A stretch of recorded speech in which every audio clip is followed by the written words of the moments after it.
Welcome back. Welcome back. Me and Slim are here. We got to the Dallas Mavericks for today. Um, Interesting offseason. I think it was definitely a good one. I think it helps them get back to where they were 2 seasons ago in the Western Conference Finals. Not the 11 seed because that was a massive failure. But they made a lot of good moves. They signed Seth Curry. They re-signed Dwight Powell and Kyrie, and they traded for Grant Williams. Um, as you know, I'm not the biggest Grant Williams guy, but I think for the Mavericks, he makes them a different kind of team. It kind of replaces that Dorian Finney-Smith role that they lost in the Kyrie trade. Being able to guard 1 through 5, or not 1, but 2 through 4, really. Stretch the floor, size, like big guy, can rebound, all that kind of stuff. But just on their free agency moves, what do you think about them? I'll say this first. I'm not the biggest Mavs cat. Like, you hear me talk about all the other teams in the league. I'm a pretty decent believer. I see the potential within, but right now the Mavericks are probably my least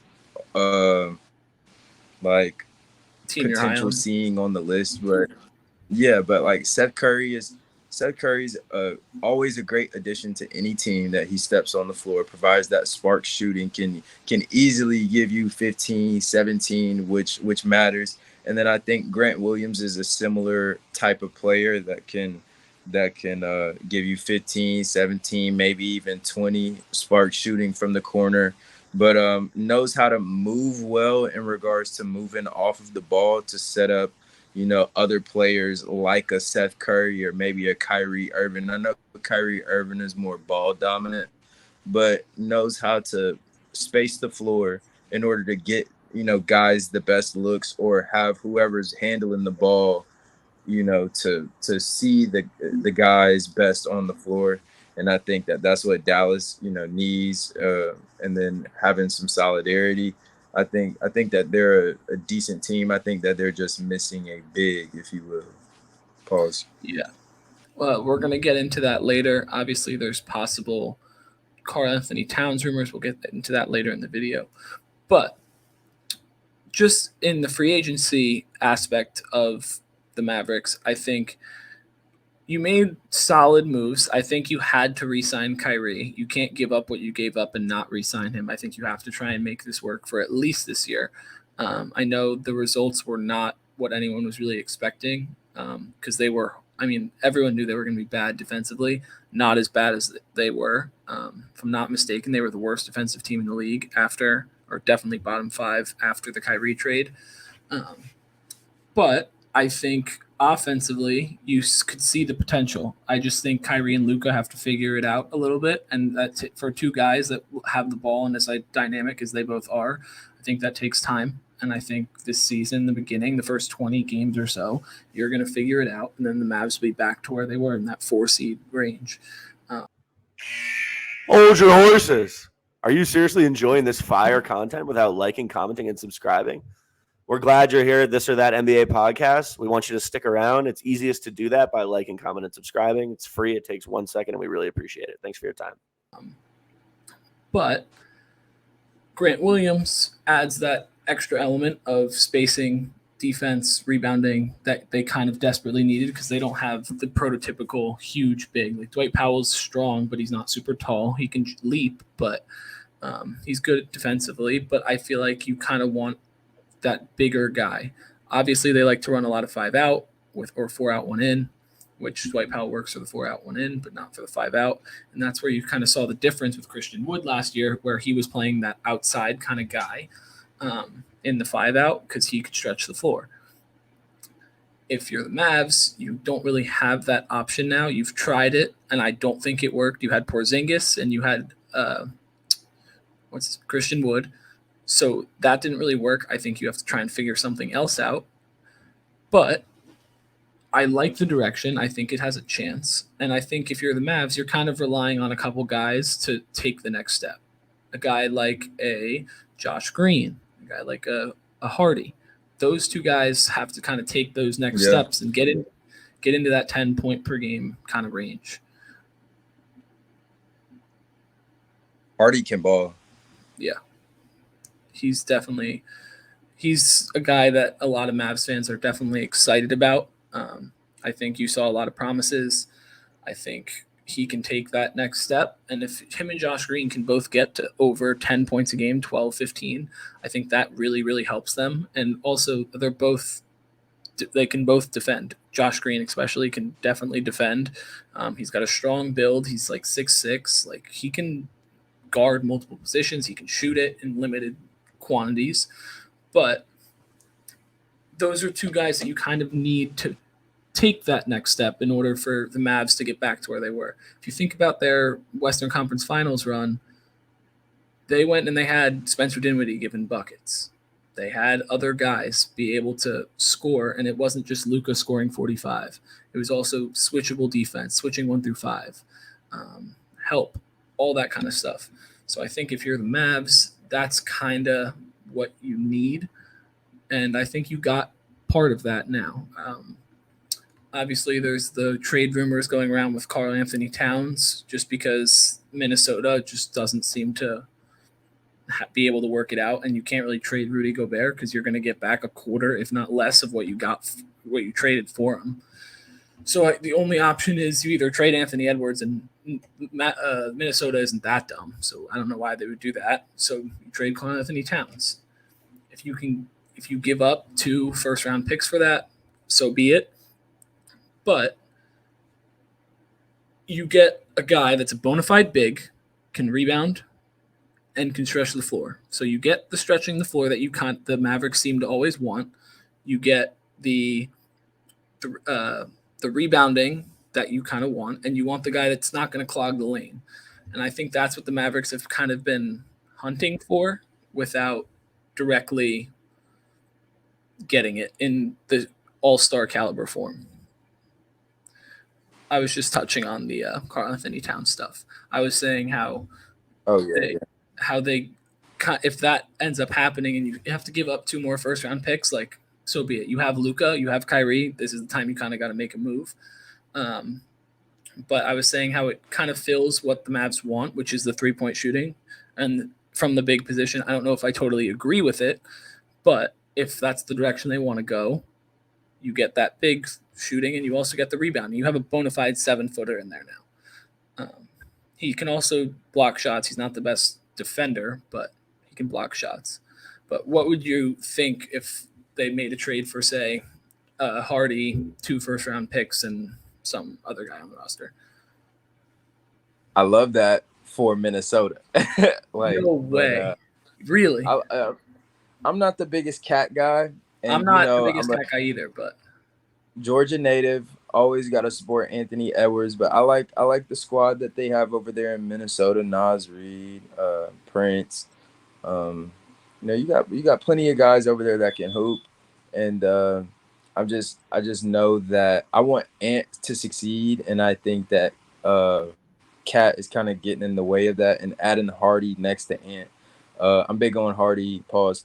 Kind of like how I love Anthony Simons. You know what I'm saying? I think that both are young cat hoopers that can just go out there, go get a bucket on their own will. I think Hardy's going to take a big step up this season.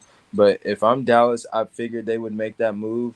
But I haven't been seeing too much of Dallas's summer league. But they drafted a big Derek Lively, and then from what I've seen of his college highlights and stuff, I think that he may be able to provide that big, 4 or 5 presence that they are in desperate need of. He can push the floor really well. I think that he has vision. I think that he's going to be solid on defense, and I think that that'll be big for the Mavs. So depending on how well he plays as a rookie, I think that they may or may not need a Karl-Anthony Towns. Yeah, I don't hate that. I kind of blanked on him, but I think you definitely have the pieces on the Mavericks right now, but you're also like that can develop into something. But at the same time, if you're the Mavs, you can't really wait for guys to develop in the window that you have. And I think you can go and get a Karl-Anthony Towns, and while it may not be the best trade in the world, you could go and definitely put yourself in that contention category. I think they're already there now. I think they're going to have to, if their defense comes back to where it was never that good, but if it can get to the point where it's respectable, I think you're back in that spot just because of how prolific Kyrie and Luka are. 100. And you also have serviceable guys around them. But if you can get a Karl-Anthony Towns for a cheap-ish trade, I think you should try and do it. I think defensively it hurt again, but it's one of the things that you kind of have to do is make another, like if you're already traded for one and it's superstar and it's not going to work out and you got to figure it out, you just might want to just go for a second one. I don't think this trade would happen in the offseason. I think this would be a mid-season thing if they're still kind of struggling. But maybe even deadline. Yeah, like deadline, mid-season, something like that. I think it'd be something along those lines if the Timberwolves are still struggling. But that's like the biggest superstar name that I feel like could go to the Mavs if there's not another one. But I definitely don't think they're done making moves. Maybe they are for the summer, but I think mid-season we'll probably see another move. But I think Derek Lively is definitely going to be a nice bench piece for them. 100%. I think he's a guy that you can go and kind of not rely on to score, but he's going to play a nice role for you. And I think that's something they've been missing. They just need a guy that knows his role. He's going to go and play big. He's going to grab rebounds. He's going to get putbacks, all that kind of stuff. And I think that's kind of what you want if you're the Mavs. You're drafting. You had a rough season last year. You're drafting in the lottery. Just take the guy you feel the need. And I think that signing kind of does that. Yeah, 100%. And I think that I'm looking forward to see his game just because I'll be choice with my words, but in regards to coaching specifically, I think that Jason Kidd provides a certain level of pressure and grit that he puts the guys through in regards to training and practice and stuff like that, and the way that he communicates to the team on the floor, as of having a silent coach and Nate McMillan for the Atlanta Hawks for the past couple of years. Shout out Quinn Snyder. But I think that Jason Kidd, gives a little bit of that edginess, which can take a young player and turn him into a dog on the floor. And I know Derek Lively is already a dog, but having Jason Kidd as your coach coming into the league is probably going to be a lot of potential for his game, bring a lot of potential for his game in the future. Yeah, I think it definitely helps out with the IQ of things. Obviously, you got to play and go through it to really learn. But little tidbits from, Luka and Kyrie, they're some of the best basketball minds in the league. Jason Kidd was one when he was still playing. He's a smart coach. And I think that's kind of what you're hoping for. I think you need a guy to make a step. And if they don't make a step, that's where the Karl-Anthony Towns trade idea kind of comes in. I think you got to see. There's not anything drastic you can really do right now. You're kind of strapped for money anyway. So you let it rock. You see what happens. And, let's see how the season goes. But before we get out of here, what is your win total? Like, how many wins do you think they get next season? And what seed do you think they will be in the playoffs or not make the playoffs? With Luka and Kyrie, I'll just put them at 40 for right now. Like I said, I'm not high on the Mavericks, but I'll put them at 40 dubs. Okay, so you have them going 2 under 500. I'm going to go like 47. I think they'll be like that 5 seed kind of territory. I think they'll be in like a close race for like with the Thunder, the Clippers, all those kind of. Bro, the Thunder got that shit. You feel me? Yeah, go check out that video if you haven't. We talked about them pretty extensively. But I think they're going to be in that middle tier of seeds in the playoffs. And I think they could win versus anybody. I also think they can lose versus anybody based on what we've seen last season. So I think it'll be a season to watch, and definitely if you're a Mavs fan, pay attention to the beginning part of the season so you can really learn who's going to be the guys that are playing, who's going to be the one to make an impact, who took a step from last season that we didn't expect, who's the guy that we kind of expected and made that jump. but you got to wait till the season starts. We will probably be making another video on the Mavs later in the summer before the season starts, but we'll see you guys next time. If you made it this far, thank you. Like, comment, subscribe, and peace.